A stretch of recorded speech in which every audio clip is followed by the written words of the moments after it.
खुलुमबाय दिनैनि NBNN चेनेलनि बड' गारावनि खौरां फरायदों आं श्री श्रीजित बैसोमुतियारिया। दिनैनि जोंनि गाहाय रादाबाव दङ क'क्राझार सहरनि बड'फा नोगोराव खुंगा 16थि बड'लेण्ड गोरोबथा सान फालिनो साखाफारा जादों।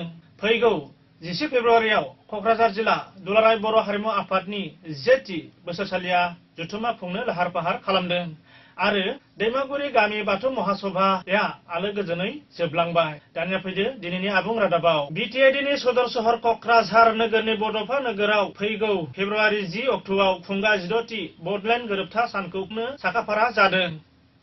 BTC खुंथायनि बानजायनायाव खुंफुंनो लानाय बड'लेण्डनि गोरोबथा साननि हाबाफारियाव फुंबिलिनि 8 रिंगायाव देबोरगावआव थानाय बड'लेण्ड सेमेटेरिआव बड'लेण्डनि मुंख्लंफोरनो बिबारजों मान बावनाय, फुंबिलिनि 9 रिंगायाव माहारियारि फिरफिला बिरहोनाय, सानजौफुआव गुबुन गुबुन हारिमु दिन्थिफुंनाय, बेजों लोगोसे मोनसे गेवलां मेलबो खुंफुंनो लाहार फाहार खालामदों। मख'नाय जायोदि गा 16थि बड'लेण्ड गोरोबथा सानजों लोब्बा लाखिनानै खुंफुंनाय गेवलां मेलनि हाबाफारियाव गाहाय आलासि महरै बाहागो लाफैगोन आसामनि गिबि मन्त्रि सर्बानन्द सन'वाल आरो जर'खा आलासि महरै बाहागो लाफैगोन आसामनि आबाद बिफाननि मन्त्रि अतुल बरा आरो BTCनि गाहाय मावफुं सोद्रोमा हाग्रामा महिलारिया।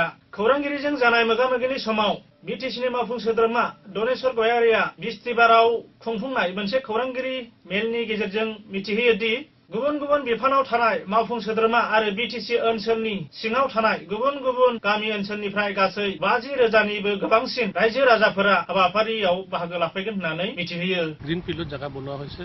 ইয়াত এক্সপেক্ট কৰিছোঁ আমি 25,000 মান ইয়াত আহিব, ৰাতি থাকিব, তাৰপিছত আমাৰ ইয়াত অংশগ্ৰহণ কৰিব। ইয়াৰ বাহিৰে লোকেলৰ মানুহবিলাক ওলাব। আমি এক্সপেক্ট কৰিছোঁ 50,000কৈ বেছি মানুহ ইয়াত মিটিঙত আহিব। সেইদিনা আমাৰ কাৰ্যসূচী হিচাপে আছে আমাৰ 8 বজাত চিমেট্ৰিত, দেবৰগাঁও চিমেট্ৰিত সকলো নেতা বা বিভিন্ন জাতি জনগোষ্ঠীৰ মানুহবিলাক ইয়াত যায়, যিসকলে বড়োলেণ্ড আন্দোলনত জড়িত হৈছিলে ইয়াত শ্ৰদ্ধাঞ্জলি দিব। ইয়াৰ পিছত আমাৰ বড'ফা UN ব্ৰহ্মৰ মূৰ্তিত আমি সকলোৱে শ্ৰদ্ধাঞ্জলি জনাই 9 বজাত আমাৰ পতাকা উত্তোলন হ'ব। এই পতাকা উত্তোলন কৰিব আমাৰ BTC প্ৰধান মাননীয় হাগ্ৰামী দেৱে পতাকা উত্তোলন কৰিব। তাৰপিছত আমাৰ কাৰ্যসূচীটো চলি থাকিব। ইয়াৰ পিছত আমি বিভিন্ন জাতি জনগোষ্ঠীৰ কালচাৰ 12 বৰণীয়া কালচাৰটো আমি ইয়াত দেখাই থাকিম। তাৰপিছত 11টা বজাত পিছত আমাৰ পাব্লিক মিটিং হ'ব। এই পাব্লিক মিটিঙত অসমৰ মাননীয় মুখ্যমন্ত্ৰী সৰ্বানন্দ ডাঙৰীয়াই অংশগ্ৰহণ কৰিব। তেখেতৰ লগত অতুল বৰা ডাঙৰীয়া, অসমৰ মন্ত্ৰী প্ৰমীলা বাইদেউ, ৰিহন দৈমাৰী, আমাৰ MLA বন্ধুসকল, PM বন্ধুসকল, MCLA বন্ধুসকল, বিভিন্ন মানুহ ইয়াত অংশগ্ৰহণ কৰিব।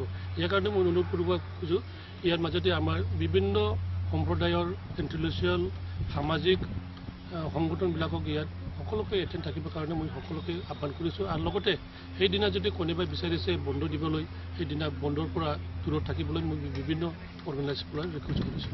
কোনোবা এনেকুৱা क'क्राझार सहरनि बागानसालियाव थानाय दुलाराय बर' हारिमु आफादनि मावखुलियाव फैगौ 10 फेब्रुवारियाव क'क्राझार जिल्ला कमिटि दुलाराय बर' हारिमु आफादनि गा 17थि बोसोरसालिया जथुमाखौ सानसेनि मेहेरगोनां हाबाफारिनि गेजेरजों खुंफुंनो लाहार फाहार खालामदों। क'क्राझार जिल्ला कमिटि दुलाराय बर' हारिमु आफादनि बानजायनायाव खुंफुंजानो गोनां गा 17थि बोसोरसालिया जथुमानि हाबाफारियाव फुंबिलिनि 7:30 रिंगायाव थान्दै आजावनाय, 8 रिंगायाव आफादनि फिरफिला बिरहोनाय, सानजौफुआव मोनसे गेवलां मेल खुंफुंनाय जागोन होननानै क'क्राझार जिल्ला कमिटि दुलाराय बर' हारिमु आफादनि गाहाय नेहाथारि दाजेन ब्रह्मआ मोनसे रादाब बिबुंसारनि गेजेरजों फोरमायहरदों। उदालगुरि जिल्ला रौता दख'रा बेंखननि सिङाव थानाय दैमागुरि बाथौ थानसालियाव साननैनि हाबाफारि लानानै खुंफुंनाय दैमागुरि गामि बाथौ महासभा हाबाफारिया गोजोनै गोजोन जोबलांबाय। मख'नाय जायोदि साननैनि हाबाफारिजों खुंफुंनाय दैमागुरि बाथौ महासभा सानजों लोब्बा लाखिनानै जोबथा साननि हाबाफारियाव हारिमुआरि हान्जा सुरनाय आरो सानजौफुआव मोनसे गेवलां मेलबो खुंफुंनाय जायो।